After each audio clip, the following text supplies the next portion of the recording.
সকলকে জানাই শুভ দুপুর।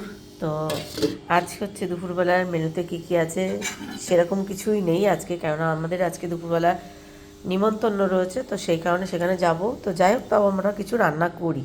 তো ওখানে ভাত করেছি, আর এখানে হচ্ছে এই যে পুঁই শাকের মিচুরি কালকে নিয়ে এসেছিলো, বড়ি দিয়ে করেছি। আর চলো, আমার রান্নাঘরে এখানে রয়েছে, এই যে আমি কড়ার মধ্যে রেখে দিয়েছি, এটা হচ্ছে তোমার মোরলা মাছ। মোরলা মাছ মানে এই যেটা তোমার আর কি, এটাকে কী বলে, মায়া মাছ না, এটা কিন্তু মোরলা মাছ বলে, আমি যেটুকু জানি এটাকে কিন্তু মোরলা মাছ বলে। মাছগুলো কিন্তু একটু সাইজে বড় বড়।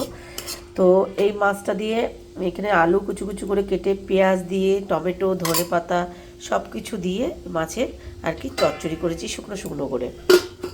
আর এখানে হচ্ছে আমার চিকু সোনার মাংস হচ্ছে, আমাদের একটু নিমন্ত্রণ রয়েছে, তো সেই কারণে আমরা সেখানে যাব। তো এখন স্নান করব, স্নান করে তারপরে আমরা যে বেরোবো। আর আমাদের দুপুরবেলা যাই হোক না কেন, একটু কিছু রান্না করতে হয়, যতই নিমন্ত্রণ, বাড়িতে নিমন্ত্রণ থাকুক না কেন, আমাদের বাড়িতে রান্না করতেই হবে। কেননা বাড়িতে খাওয়া দাওয়া করে তারপরে যাবে, কেননা নিমন্ত্রণ বাড়িকে সেরকম কিছু আমাদের খায় না। তো যাই হোক, দুপুরবেলা রান্নাটা কমপ্লিট হয়ে গেছে। এবার স্নানটা করব, পুজো করব, করে তারপরে আর কি আমরা বাড়িতে আসলে তারপরে একসাথে বেরোবো।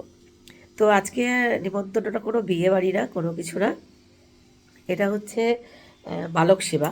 এটা বালক সেবা দেওয়া হবে, তো সেই কারণে সে বালক সেবা জন্যই আর কি নিমন্ত্রণটা করা হয়েছে। তো আমরা সেখানে যাব। তো এখনকার মতো টাটা, শুভ দুপুর। তোমরা ভালো থেকো, সুস্থ থেকো।